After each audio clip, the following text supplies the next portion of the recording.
The dust has settled as far as the free agency frenzy has gone. Johnny Venerable, how many wins are beloved Arizona Cardinals going to rack up in 2025? Plus, Will Johnson, cornerback from Michigan, takes a visit with the Redbirds. Is he a realistic option at pick 16? We give you our big five for pick 16, roughly 1 month out. It's PHNX Cardinals on a Friday, starting now.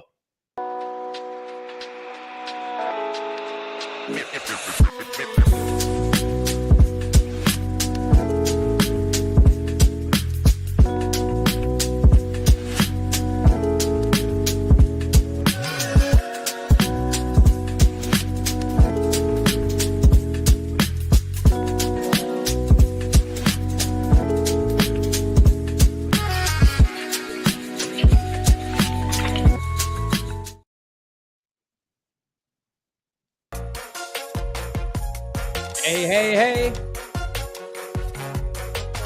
Welcome in.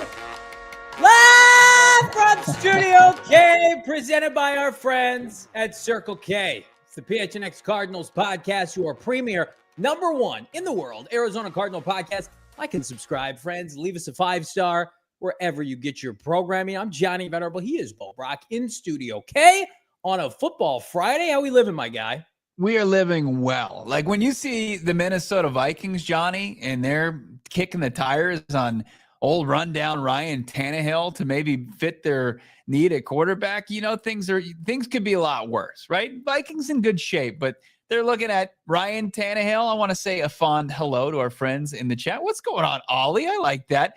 Tap it into Johnny just screaming at the top of his lungs, startling his neighbors, his elderly neighbors, because he lives in a I don't know, retirement community. We got Christian. It's basically, 60 and up community. That's how we like it. Sorry.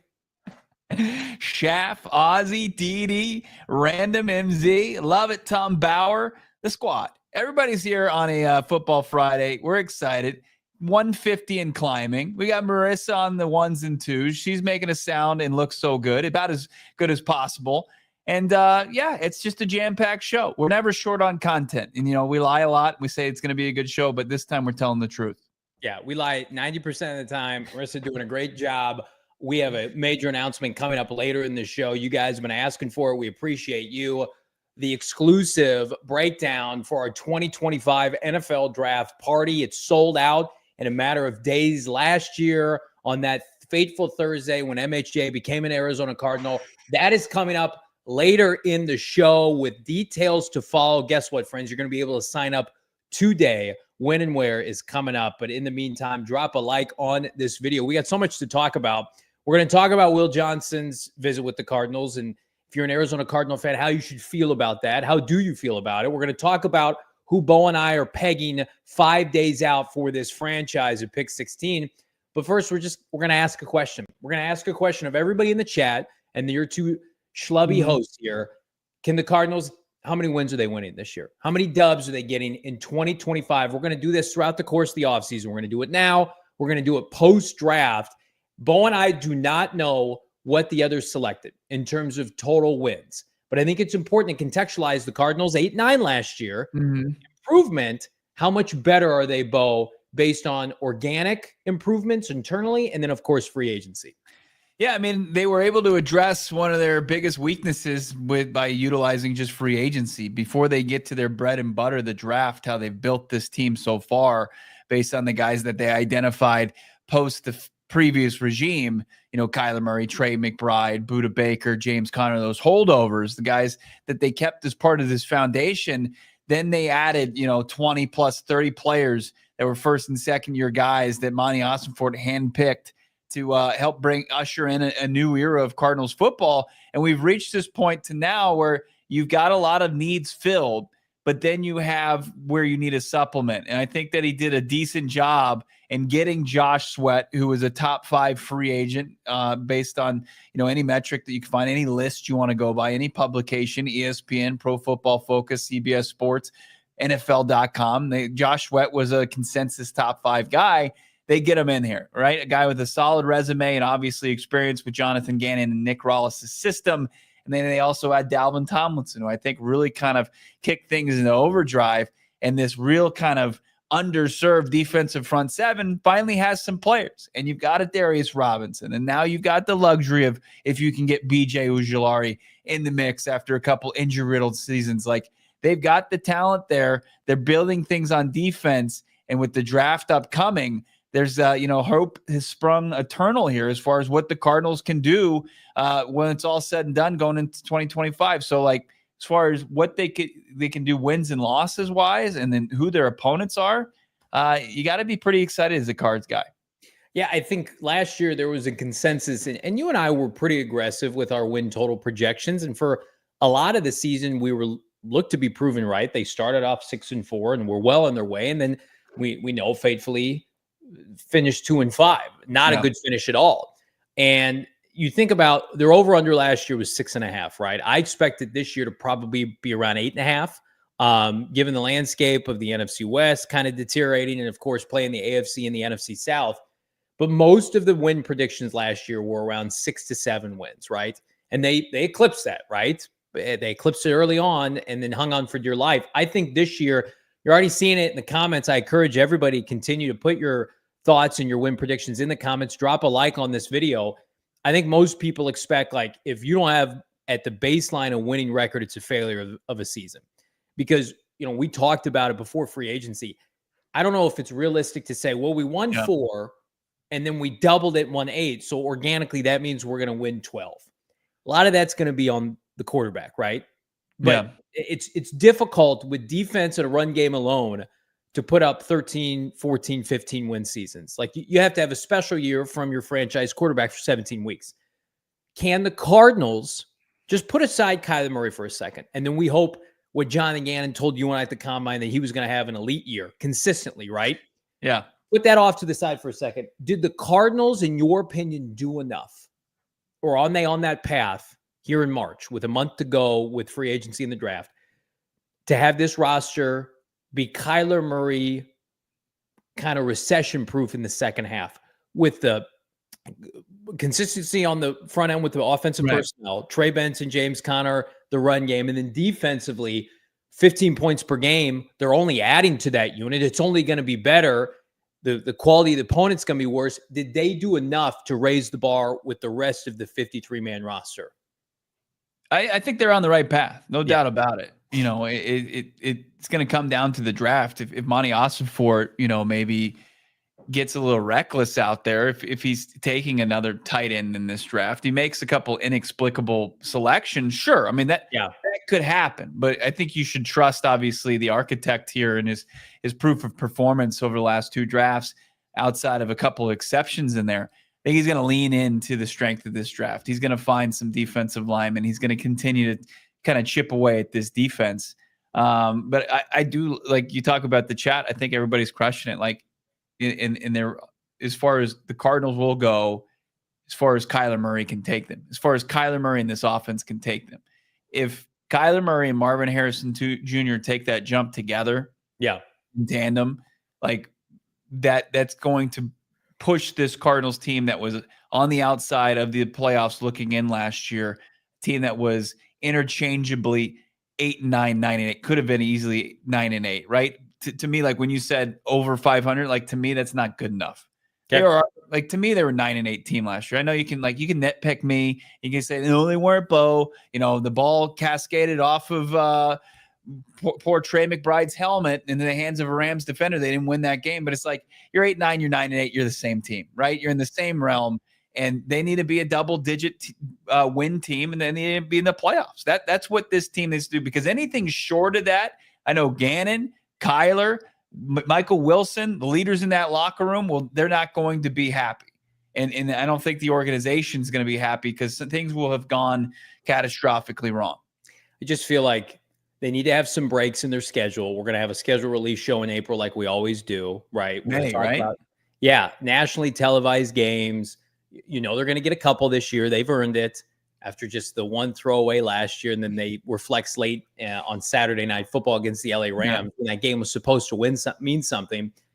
I mean, like, if your divisional games are late in the year, that's going to be the measuring stick for Kyler Murray. But I also think, Bo, with this team, I mean, you've got 3 years with the same head coach, the same offensive and defensive coordinator. And that continuity, I do feel like if Kyler Murray just takes an incremental step forward and goes from 21 passing touchdowns to 24-25, and you add a rushing touchdown here or there, that could swing a couple of these games in their favor. So let's go ahead. Let's rip the Band-Aid off. Let's see what you and I decided. Win totals as of right now here on March 21st for the Arizona Cardinals. We're not going to go game by game. Let's see it. Bo and I are going to go with 10-7 apiece. There it is. 10-7. I was like, I did see your number, and I was like, well, I don't want to do the same as Johnny. But then I did open up the schedule, and I did look at their 2025 opponents, and I think that there's some wins there that, if you just play your brand of football, you should come out, victorious. Like you're hosting the Falcons, you're hosting the Panthers. You're not going on the road in December. It's not going to be 30 degrees, whatever. That's not the excuse, but you should take care of business against the Panthers team. Should take care of business against the Jags team. Titans at home, you should win by 3 touchdowns. You got the Packers at home. That's fine. You got the Rams at home. Like, I look at this, if you take care of business with this kind of cupcake outside your division schedule where you play the AFC South and the AFC South, and then you go 500 in division, like, you cruise to 10 wins. You do. I mean, we talked about it earlier this week. They could finish with the same divisional record and win 10 games easily. I think if they win with this, then they have, what were they? They were 3-3 in the division? Yeah. Okay. Yeah. That's about right. You go 4-2, you're an 11-win team. You beat a team that's not in your division that you're not supposed to beat, like a Packers or a Bucks. You could be an 11-12 win team. Multiple comments in the chat because I'm usually pretty aggressive, and I felt good. Like, I picked 10 wins last year, and they should have won 10 games. I was atrocious down the stretch, but a lot of people thinking I'm super humble, which I am. Thank you for that. In the chat saying only 10 wins. Yeah. I'm going to tell you right now, here's what would have gotten me. Well, it's twofold. You can't unsee the regression of this offense in the second half. And I'm not putting that all on Kyler Murray, but right. I got to see that with my own eyes. Because guess what, Bo? You know this. They're running it back. It's the same guys. It's the same guys that we saw not, contribute enough against the Seattle in both outings. It's the same team against the Rams that scored 1 touchdown. Like, go and do that and be better and check back in Thanksgiving. 11 or 12 wins, they would have had to go out. It would have had to been like Milton Williams, Hassan Reddick, or Josh Sweat. And then what the Bears have done for maybe trading for an interior offensive lineman, like really kind of announce, kind of like the Vikings to the rest of the NFL, like, well, it doesn't matter what kind of quarterback play we get. Yeah. Our team's going to be good. We're going to have a roster that stacks up, and we got a quarterback that keeps the train on the tracks. There's still time for that. We could see Monti Ossenfort cook like he's done in drafts prior and come away with, 2 or 3 of our top guys, not including Cam Scatterbo. And I could say, well, wait a minute. Yeah. And so right now I'm going to be conservative. I'm going to tell you right now, if they could win, everybody here would sign up for 10 wins right now. I know there's some people in the chat saying that would be a disappointment. Let me introduce you to the history of the Arizona Cardinals and winning records with this franchise, and you can count them on not necessarily one hand, but almost one hand. So we're not going to take that. 10 wins is 10 wins, friends. They've one playoff win in the last decade. You're promising playoff wins for 24-hour live streams. So I feel now that if that happened, but that's how down tremendous we are. I mean, since if you count the last 2 decades, of course you have that Super Bowl win, and it's it's doing some unbelievably heavy lifting. Like their run to the Super Bowl there, that was like the bulk. They doubled their win total as far as in the playoffs, because outside of that, you don't have much more. A lot of our audience for that was in grade school that are in this chat right now. Even alive. I love our audience. It was a long time ago. But outside of one miraculous win against the Green Bay Packers in the divisional round, and then before you get your doors blown off against the Carolina Panthers, it's been there's nothing else there. You're slumming it with the rest of the NFL. You're right there with the Dallas Cowboys as like a laughing stock that never won. So yeah, we would sign up for that. And that's why, you're a little hesitant to do it. But like as things stand right now, yeah, like, and you're being conservative with it. If Monti Ossenfort hits a home run in the draft, it could change things drastically. And then you're talking about they should firmly be a 10-win team. And then you ask the question, well, is 10 wins gets you to the playoffs? Might not. It didn't get you to the playoffs last year. The Seahawks won 10 games, and they were sitting at home just like the Cardinals were in the NFC West. Like the Rams and the Seahawks and the Niners are playing the same, out of division games you are against the slums of the AFC and NFC South, right? So they're going to be able to stack wins.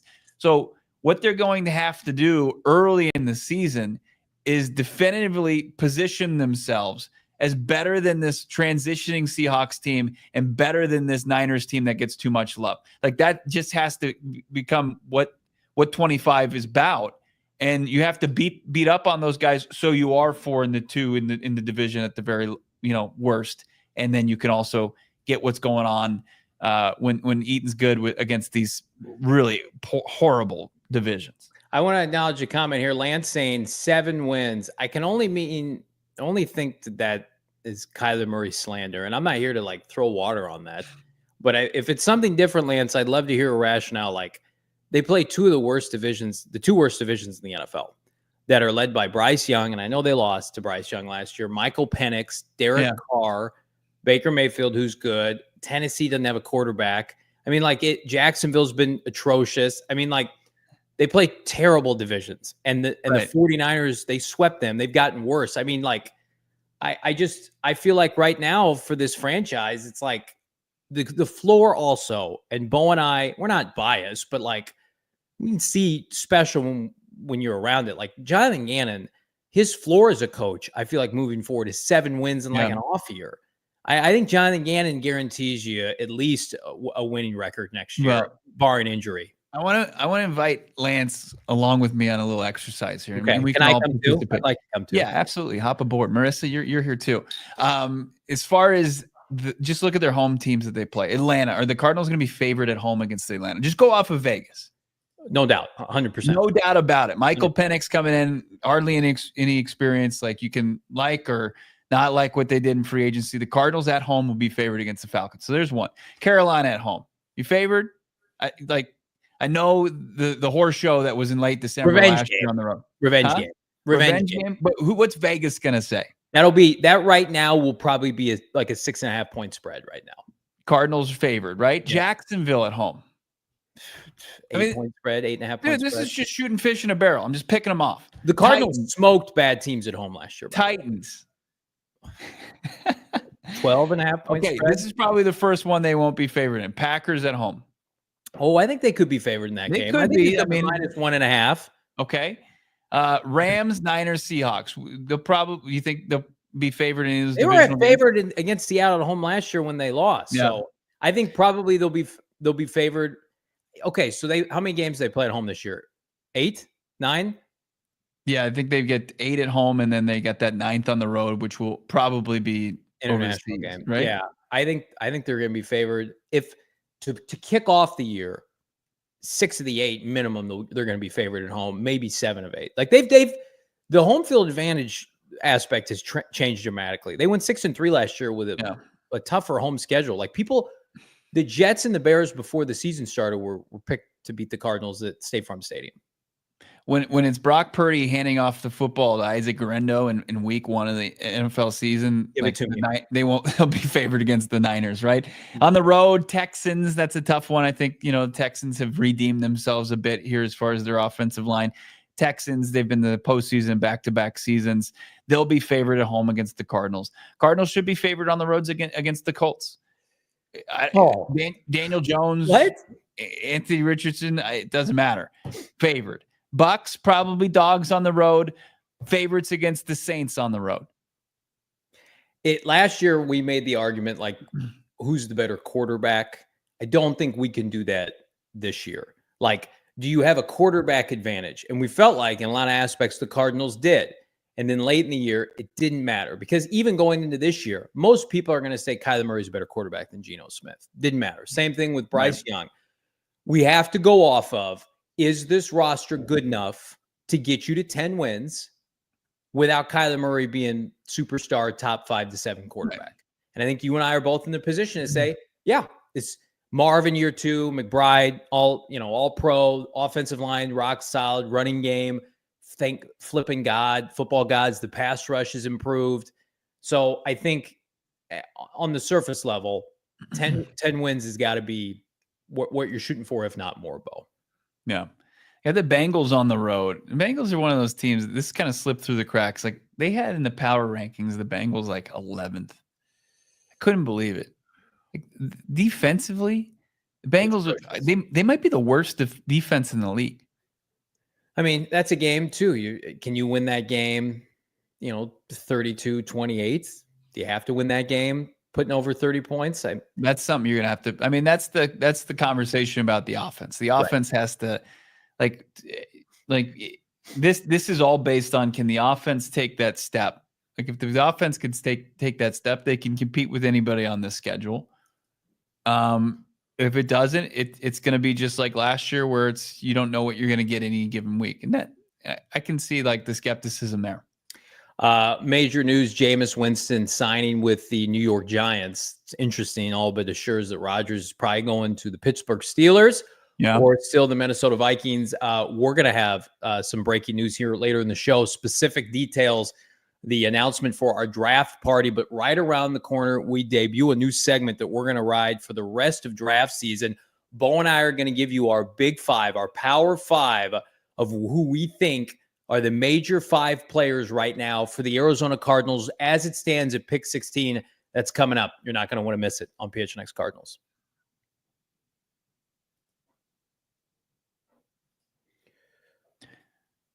Going to break here. Little tease there. We'll do a transition. There we go. Fired up about this on a football Friday. Fired up about our friends at All Pro Shades Concepts. Again, extend your outdoor living space with a custom fit awning. I'm going to tell you right now, Bo, it is the time of year where I'm sitting on my back patio and I'm envious, dare I say, jealous of the people who have custom fit awnings. And I want that. It's like, I've seen that, what you've done for other people. I want that in my life. All you got to do is you got to get in touch with All Pro Shades Concepts. Check them out right now. 623-204-1476.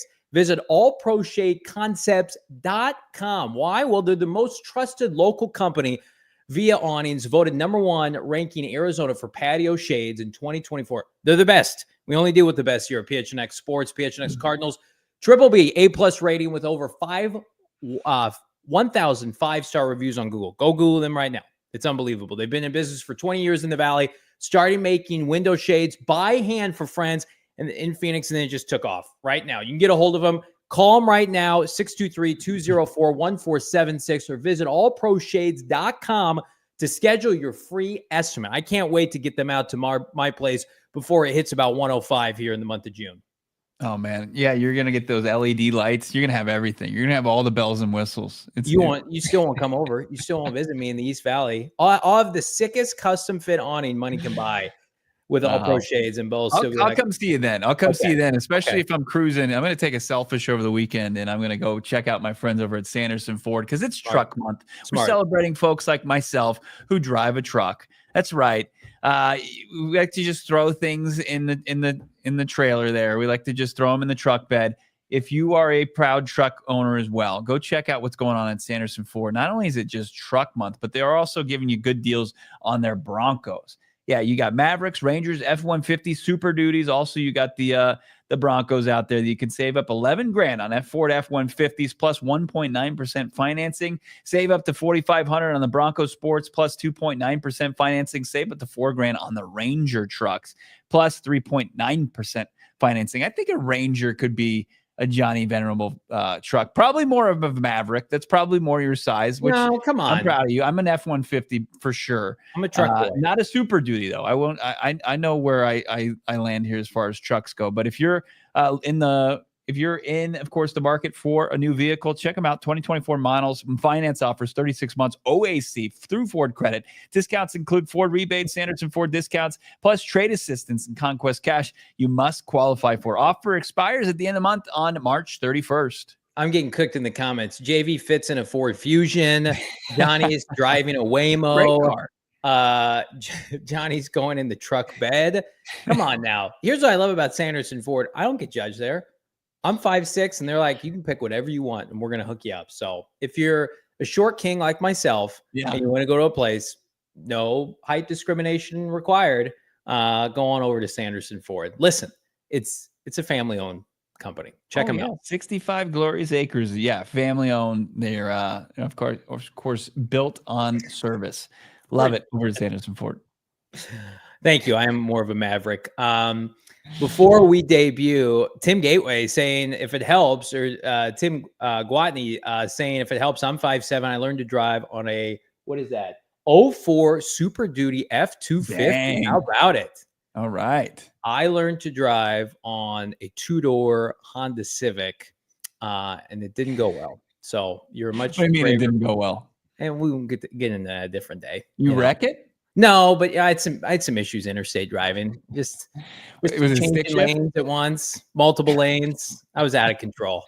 I thank you. Yes, Short King stand up. Me, you, and Cam Scatterboot, Tim. Let's talk about before we get into our big five here on a Football Friday. Everybody be sure we had 621 watching live. We appreciate you. Drop a like on this video. Will Johnson, top corner, not the top corner, the traditional sense. He's not Travis Hunter. So when everybody's like, he's CB2, I'm like, who's CB1? Then I'm like, oh, duh, it's the guy who plays both ways.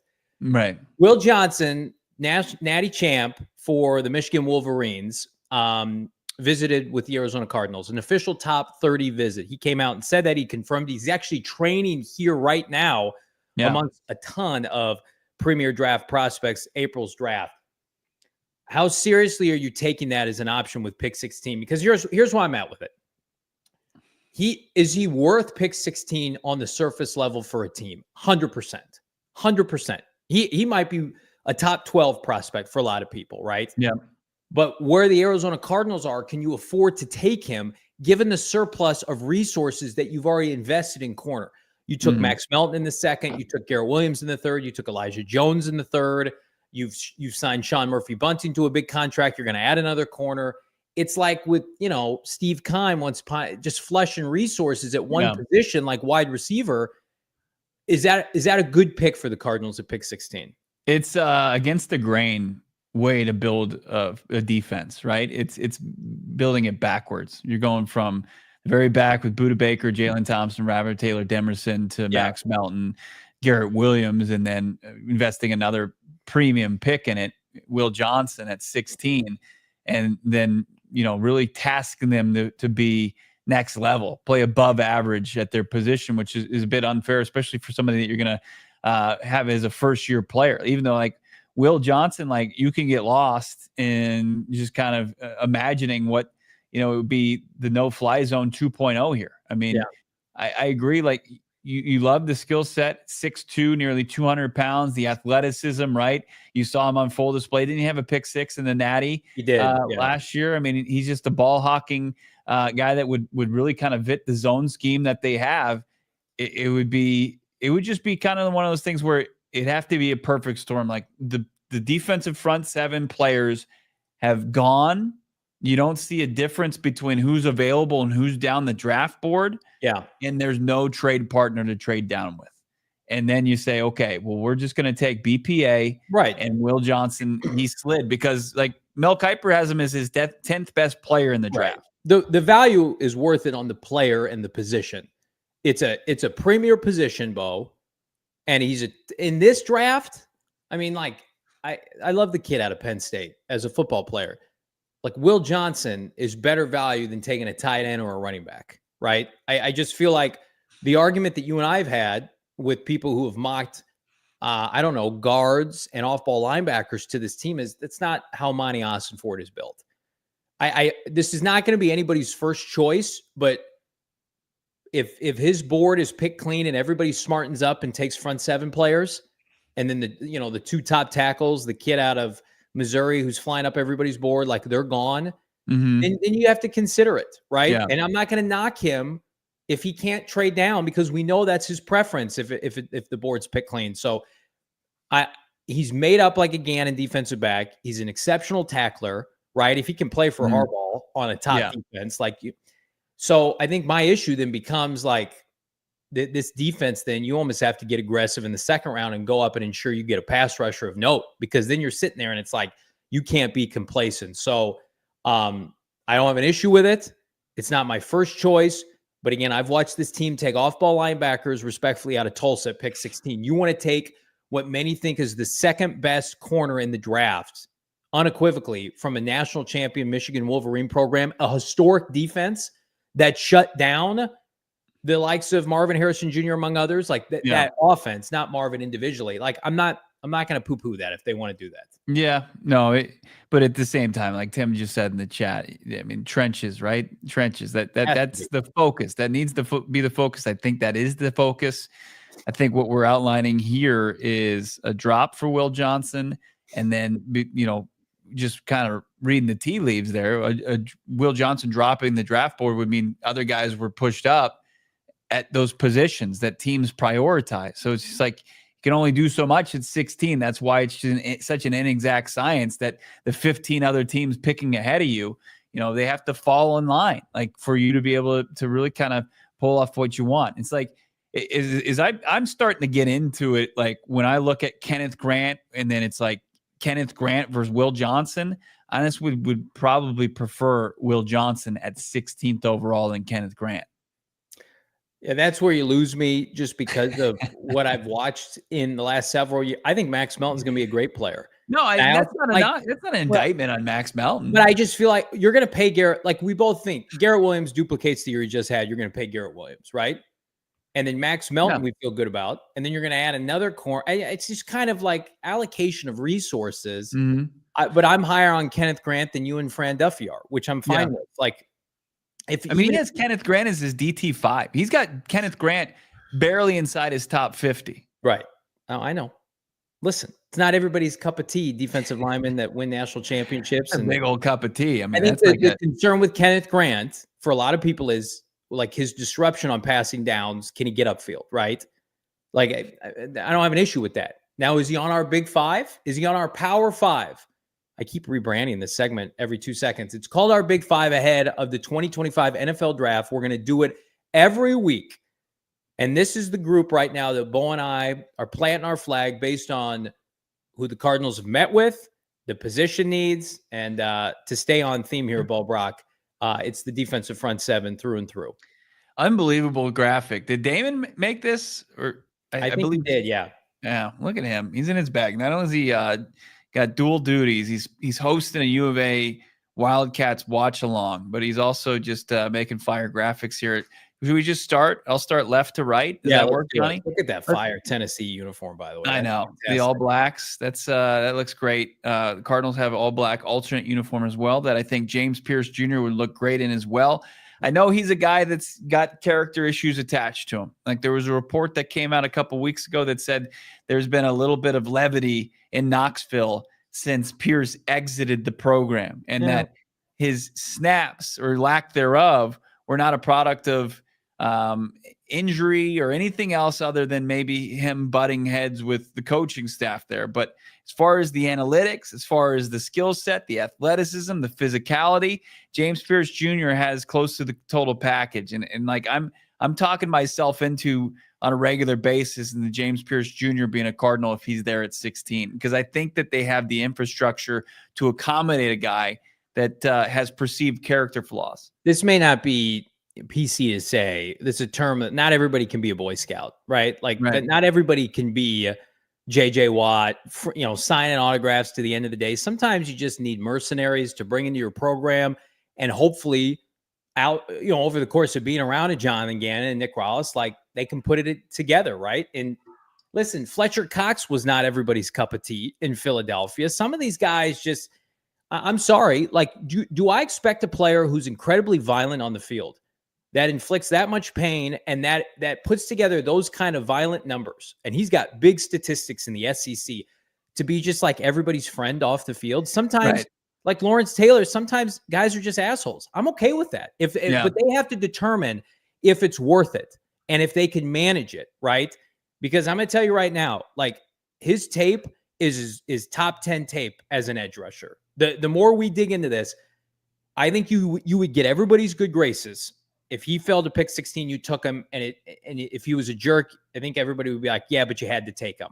That's where you lose people if you're like, well, he wasn't a good guy, and so we had to take a guard here from, North Dakota State, or we took an off ball. No. Quit screwing around. The reward with James Pierce Jr., Bo, you and I are on the same page, greatly outweighs any risk, save for like criminal offenses, which is what Mike Green potentially had to face. Right. And Pierce doesn't. Pierce Jr., it's all, what interactions is for allegedly just between him and teammates and coaches and stuff like that. So, nobody in the Cardinals organization would put up with that. And I think you have an opportunity to get this guy on the right track. Remember, like the risk that Keim took getting Tyrann Mathieu, and he coupled him with the infrastructure of Patrick Peterson and his family. And they really set Honey Badger up for success, and it paid off. It's probably one of Keim's best moves because he's willing to take that risk, understanding what they had in place to accommodate him. What's the difference between Tyrann and Robert Kimdichie? Tyrann loved football, and it was all about football. Kimdichie was not. So that's what the Cardinals are great at vetting.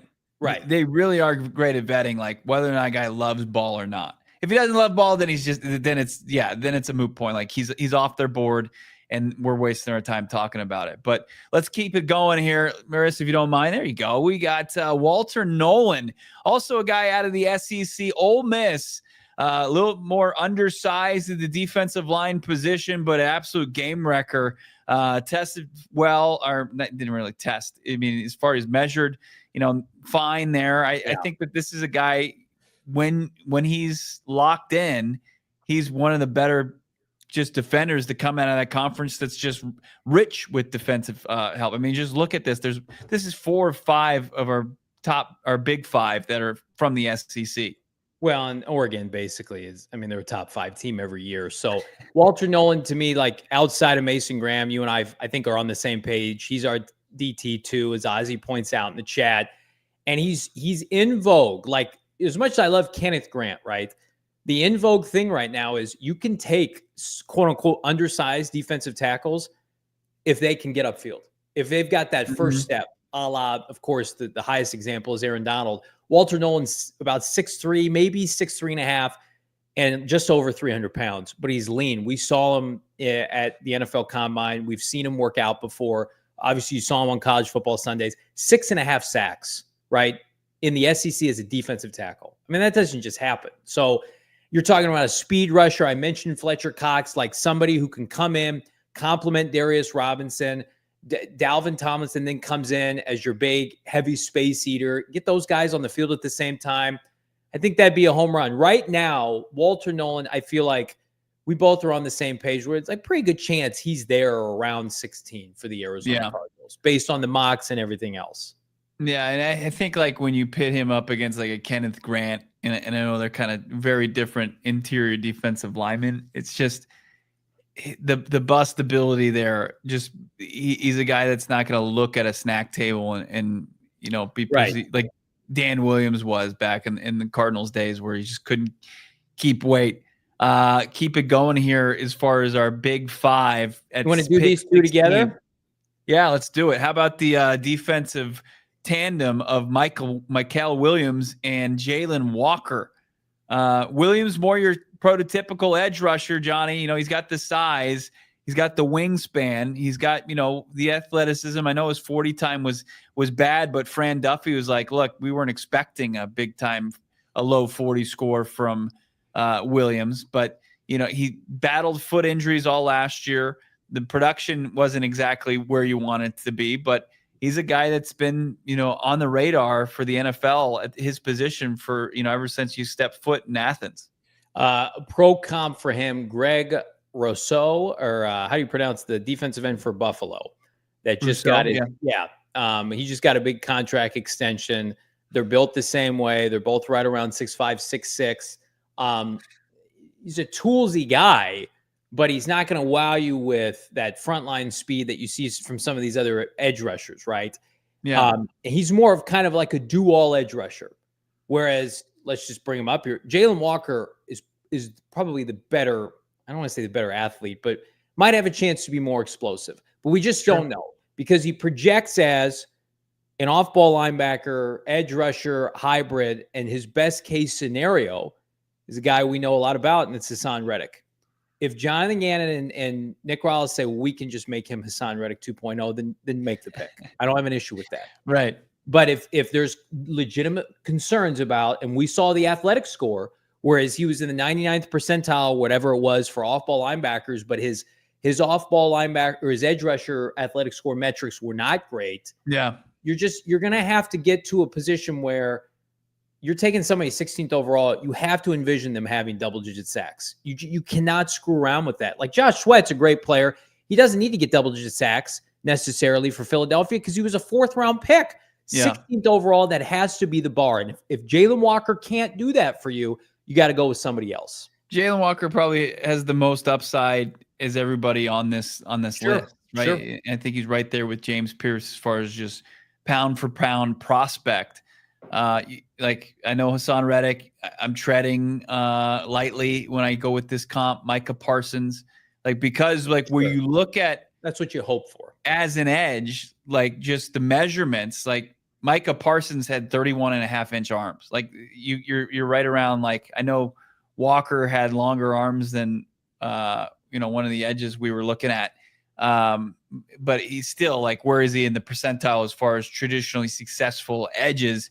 It's not right where you want it to be, but he is like the prototypical build and skill set for the Nick Rallis outside linebacker position. Now, is the ability to get to the quarterback there to justify, in my opinion, taking him 16th overall. And I think that, one, is he going to get there?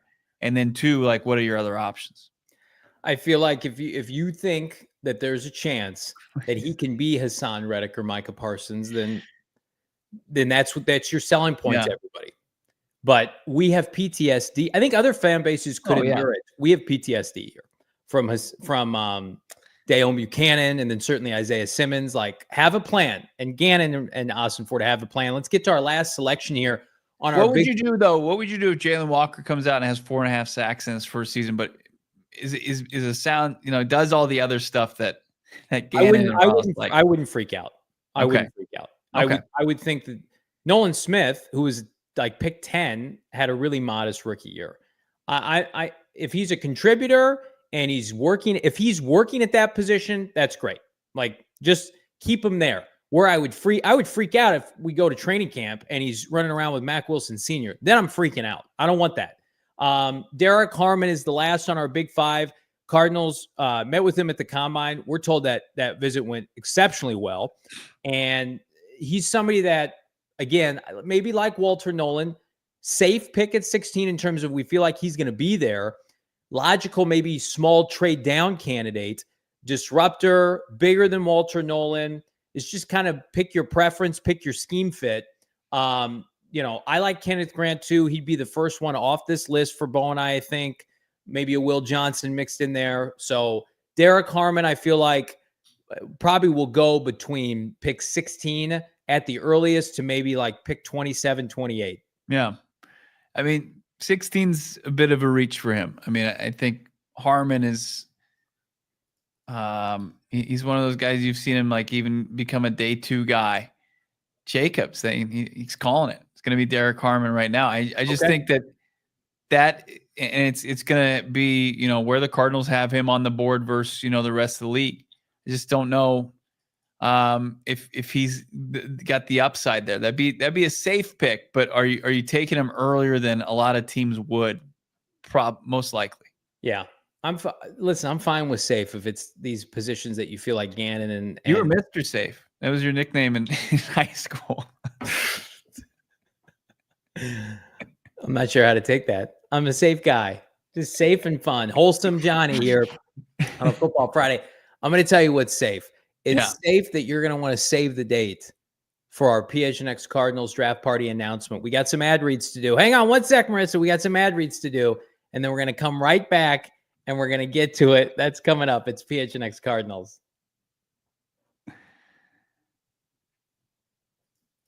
Pure Edibles, my man. We love Pure Edibles. They're here in 130 dispensaries in Arizona. Pure Edibles founded in AZ, up the I-17 in Flagstaff, and have made their way down because, welcome to the show, they're here in Phoenix producing their elite gummies, not covered in sugar like all their competitors, full-fledged candy company. They've got their kicks. They're just like Starburst, which are, a top-seeded candy, no doubt about it. They're gummies. They've got their chews, which are soft candies like caramel, and then they've got their hard candies. And on every 10 of Pure Edibles, they have the effects and what effects to expect, which each gummy, hard candy you might put back or digest. Pure offers gummies for sleep support, also candies with uplifting effects derived from unique cannabinoids such as CBN, CBG, CBD, and marijuana derived from THC. Check them out right now. Pure Gummies designed to be ripped and bit in half, making them easily shareable. And also you can dial in that exact dosage that you're looking for,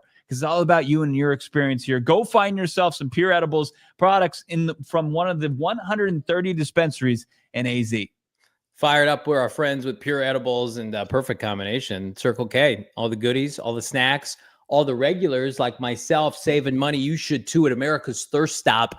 Join the Inner Circle for free membership program here. Become a member of the Inner Circle with Circle K. All you got to do, enter your email, phone number to be fully enrolled. After that, all you need is your phone number to get those details. Save 25 cents per gallon on your first 5 fill-ups. Save 3 cents per gallon every single day. They got Polar Pops for 79 cents, Frosters, original OG candy, chef's kiss. And since I've given up my sweets vice, I'm fully back on the bandwagon with the sweets at Circle K and more. They got donuts in the morning. Thirst has met its match.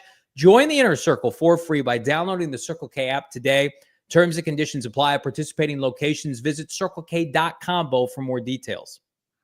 Love it from our friends over at Circle K. Check in with them every morning. There's a Circle K right on the corner, as there is on most corners in Arizona. I think more per square mile than anywhere else, and we're blessed by that. And the Inner Circle continues to be the gift that doesn't stop giving. The free app you can download and save on gas, and you save on all the stuff in America's Thirst Shop. So Cardinals continue to chip away at this roster. I love their Big 5 debut.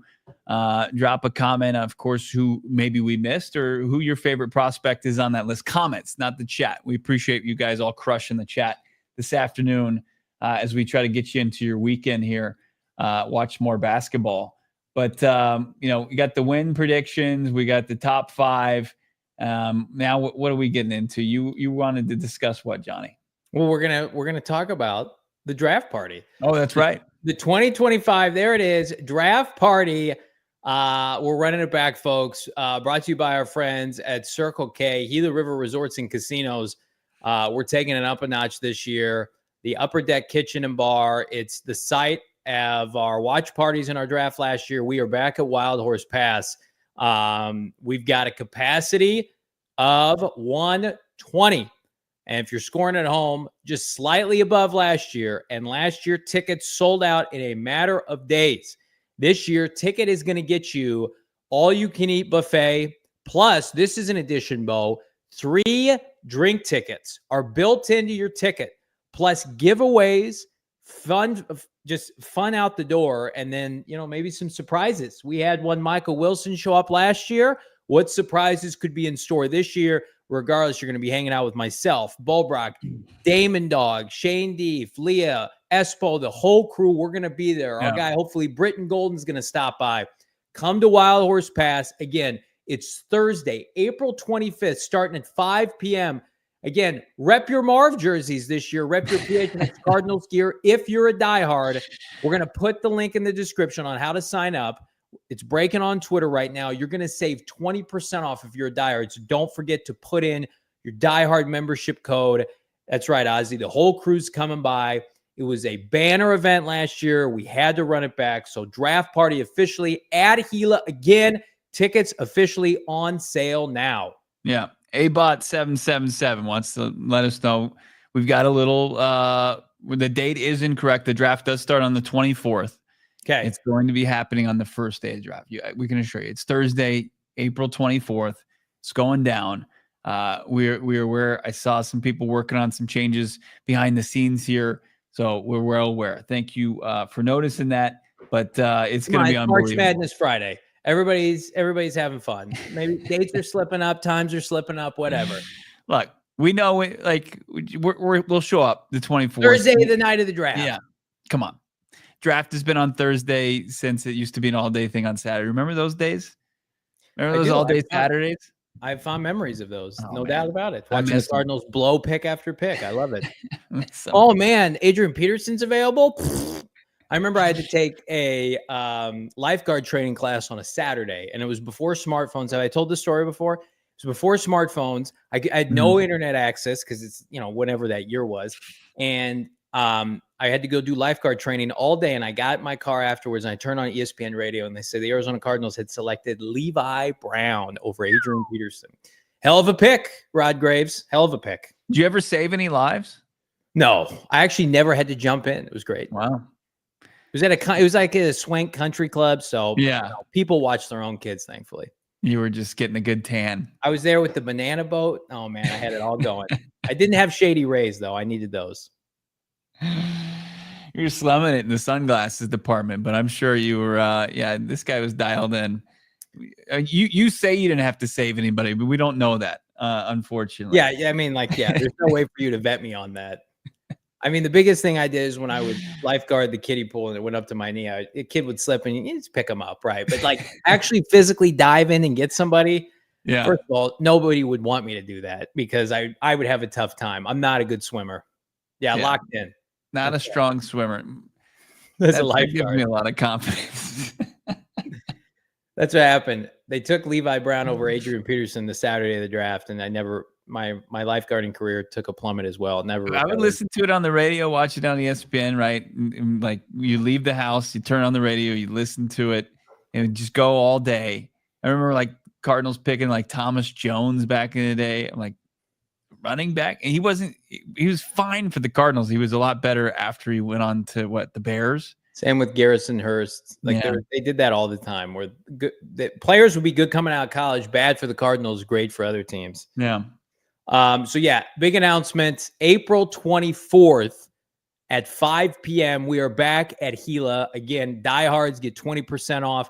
We want to see you there. We want to party with you. And again, here's the great thing about it. The anticipation is going to build up until pick 16. Last year, we were holding on for dear life 4 picks in, so they wouldn't screw up and not take MHJ.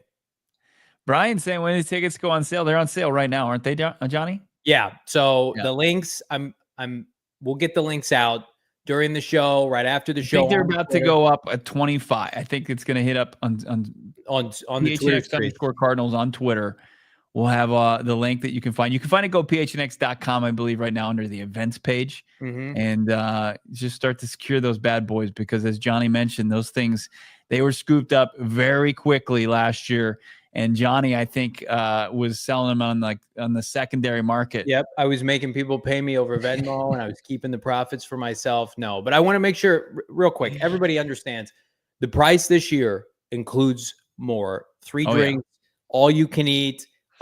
We went to Gila this year and we said, we want to squeeze more for our dollar, but we want to get the people the best package. And so this is what we got going on. So we're so fired up. The giveaways last year, people were getting signed jerseys, helmets, autographed footballs. I mean, Michael Wilson's doing, a meet and greet. He joined us on set last year. So it's the best party in the Valley. I know there's some other places you can watch the draft. You can literally watch the draft with Bo and I on that Thursday. We're always looking to try to make it more interactive. We're not just up on a stage. So continue to tweak it and make it a better experience for everybody. The PHNX Cardinals draft party going down Gila River Resorts and Casinos at Wild Horse Pass, April 24th, the Upper Deck Kitchen and Bar. Don't miss it. Lock in your tickets today. We'll wrap up this week of shows coming up next right here on PHNX Cardinals. I'm going to tell you what I'm going to be repping that Thursday of the NFL draft. What do you got? My Mando collection. Oh, yeah. Yeah. I'm not going to be a smelly boy at Gila River Resorts and Casinos. Hey, Mando. It's You're your going to be sweating it out all the way to pick 16, my man. Not this year. I'm equipped with the best in personal body odor, fighting, all that good stuff. So yeah. Mando, they take care of you. Men's body parts, pits, belly buttons, butt cracks, grundles, whatever you need. Their scents are geared toward men with options like bourbon leather, Clover Woods, Mount Fuji, Pro Sports, and more. Again, they'll take care of you. We can too. Clinically proven, by the way, to block orders all day and control order up to 72 hours. Does that mean I can put it on Thursday and then like by the end of our coverage Saturday of the draft, I'm still smelling good? I think that's what it's telling me, folks. Check out our friends at Mando. They've got a starter pack right now. It's perfect for new customers. It comes with the solid stick deodorant, cream tube deodorant, 2 free products of your choosing, like the mini body wash and the deodorant wipes, plus free shipping. As a special offer for our listeners, we're going to hook you up right now. New customers can get $5 off a starter pack with our exclusive code. That equates to over 40% off your starter pack. All you got to do, shopmando.com. That's use the bonus code PHNX at shopmando.com, shopmando.com. Tell them PHNX Cardinals sent you. And hey, Mando. Love Mando, love Waymo. Waymo, of course, our favorite drive or ride hailing service. And it's the Valley. It's the perfect time of year to be here. And if you're getting out to spring training games, if you're watching March Madness games at the sports bars, don't think about driving. Get yourself a Waymo today. I love it. I want a Waymo to and from work. I want to just get rid of my truck and be in the Waymo because the cars, they're so comfortable. They're so beautiful. The soft leather seats, just sit back, turn the music up, get on my phone, scrolling Twitter, scrolling Instagram, just relaxing to my destination. Waymo, it's the Waymo's autonomous ride-hailing service entirely of all-electric Jags I-Pace vehicles, providing consistent zero-emission experience for their riders. 150,000 trips a week between San Francisco, Los Angeles, here in Phoenix. We're pretty privileged to be able to have these autonomous rides here for us to take to and from getting home. Waymo, first company to serve fully autonomous ride with no human behind the wheel since 2015. Waymo, 40 million miles of real-world driving experience. Download the Waymo One app today and ride today. Download, request, ride Waymo. Big thanks to everybody in the chat. We just dropped a link to it. The tickets are on sale now. GoPHNX.com. Again, get your tickets April 24th, 5 p.m. until the end of the draft and beyond. It could be an after party. Use your discount code as a PHNX diehard. Again, get 20% off. And if you're tempted to become a diehard, now's the perfect time right now. Pick up a free t-shirt every single year. You are a diehard. We appreciate everybody watching on our streaming partners. And drop a like. Jump on over to GoPHNX.com as we run through your super chats here on a Football Friday. Yeah, there's the link right now. GoPHNX.com. It's in the chat. We're going to throw it up on Twitter after the show. Everybody jump on those tickets because, again, they will sell out. Let's get started here with some super chats. Sav, $5. Last year's draft party was electric. Awesome seeing me and one of my buds who flew in from Oregon cropped into the bottom of last year's draft party poster. Hell yeah, Sav. We appreciate you, my guy, and look forward to hopefully seeing you this year. I think I remember talking to you guys there, and like you were like, "This is my buddy from Oregon." I'm like, "Oh, you're a Cardinals fan?" He's like, "No, I want a good hang with the fellas." And you're like, "Yeah, that's what it's about. It's that's not right. just about Cardinals making a big pick. It's also about just good vibes, immaculate vibes." Love that from Sav. What else we got? We got pick and spreads. Donnie, I'll never understand. $4.99, by the way. Thank you, Donnie. I'll never understand the Pierce stuff. I've been told some bad stuff from my friend who works at Tennessee. Top 3 for me is Walter Nolan, Will, and then Michael and Grant. Will Johnson. So he's big on Will Johnson regardless of the need at corner. Okay.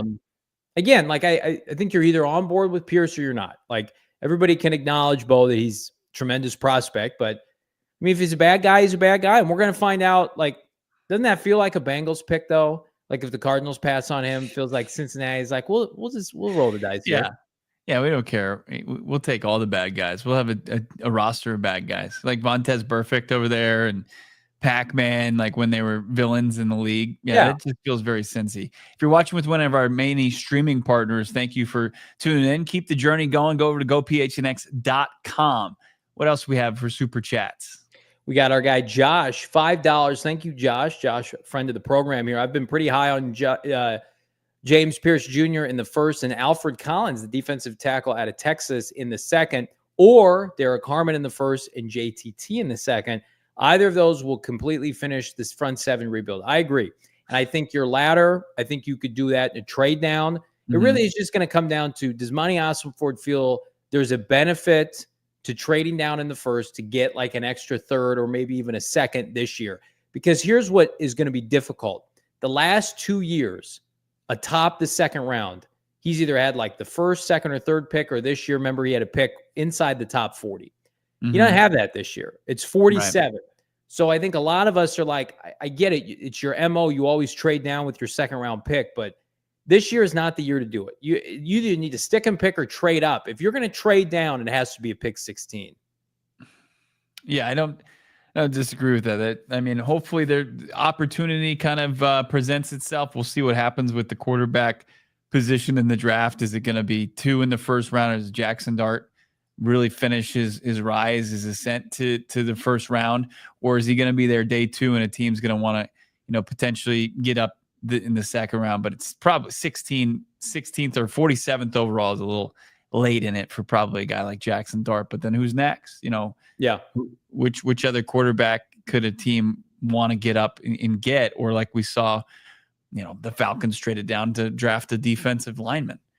What else we have in the super chat? Donnie's back, $4.99. Bo Walker has so many issues, lacks power, doesn't have a pass rush plan, bad in coverage and small. Wow, just completely undressing Jalon Walker's game. Derek Harmon is cool, but he can't tackle, missed 27% of missed tackles. I don't know. I thought he looked pretty good. Oregon's defense was outstanding this year. Remember the game against Ohio State? I think that, here's what we got to understand is, unless you're Mason Graham or Abdul Carter, these guys, everybody has flaws, right? Even in a loaded class. Can they minimize the flaws with this coaching staff, and can Gannon and Rallis take what they do well and make it a part of what they don't already have? And that's a pass rush opposite Josh Sweat. So I think if you're looking for, last year, we looked at Marv, rightfully so. It's like, this guy's polished and ready to go. And same with Paris Johnson Jr. Picking 16, or even when you trade down, these guys are not going to be perfect. And that's where the Cardinals needed to step up in free agency, because whomever you get in the first round, like Darius last year, you can't have big expectations till these guys play a game. Yeah. Super chats continued here. Josh, $2. Who are we holding the line for this year? I think that's TBD. I think the players that Bo and I would name, and when Damon's on, are guys that are just not realistic to fall. Yeah. I think Mason Graham's not falling to you at pick 16. I think you and I are holding the line that James Pierce Jr. has a good visit with the Cardinals and Jonathan Gannon. Can we hold the line for something that's not actually, a real thing? Can we get a source to tell us that James Pierce Jr. and Nick Rallis hit it off and are best friends? I'll hold the line for that. All right. He's ready to go to war for him. That's right. Absolutely. So a lot of good stuff. We appreciate you. You got 766 watching here on a football Friday. The fun doesn't stop here at PHNX Sports. Obviously, U of A basketball happening right now. Stay tuned for the post-game show with our guy Damon Dog and company on PHNX Wildcats, Bo. And also, if you saw the news today on social media, Instagram, Twitter, we are making some announcements on behalf of the Kyler Murray Foundation. His celebrity softball game's going on, and he officially announced that Marvin Harrison Jr. is going to be part of the celebrity players this year. Hopefully some more insight info coming from that. But we were excited to collab on that. Go check it out. Comment on Marv making an appearance, whether it's on Twitter or Instagram. Pumped to be involved with this, obviously a fun event, but also a great cause. Kyler doing some great work with the vets. Drop a like on this video. Big thanks to Marissa holding it down for us on this Football Friday. Again, last plug. Here is the link. Go and sign up for the draft party now. I promise you will not regret it. If you were there last year, welcome back. If you didn't have a chance to make it, we will make it worth your while. 2 weeks, 3 weeks, 4 weeks from now, when this puppy sells out, there will not be extra tickets. So we want to encourage everybody. First come, first serve. We appreciate all of you, our diehards especially. Use your discount code and take advantage. All you can eat buffet, three drinks already covered with your ticket, giveaways. Everybody's probably going to walk away with something, including tremendous vibes, surprise appearances. And Bo's right. Like, Bo and I don't hunker in the corner broadcasting for 3 hours. We're up. We're moving around. We're having a blast with you as the Cardinals find their next cornerstone player, Bo, at pick 16. Can't wait for it. Can't wait for this big weekend. Any breaking news, of course, we'll be back live with an emergency pod. And, at this stage in free agency, it's going to take more than the signings they made today of a Royce Newman and a Jalon Jones. But if there's somebody if they revisit Asante Samuel Jr. or something like that, we'll fire up these mics and this camera again. But until then, barring that, we'll be back with you on a brand new episode of PHNX Cardinals on Monday. Talk to you later. See you.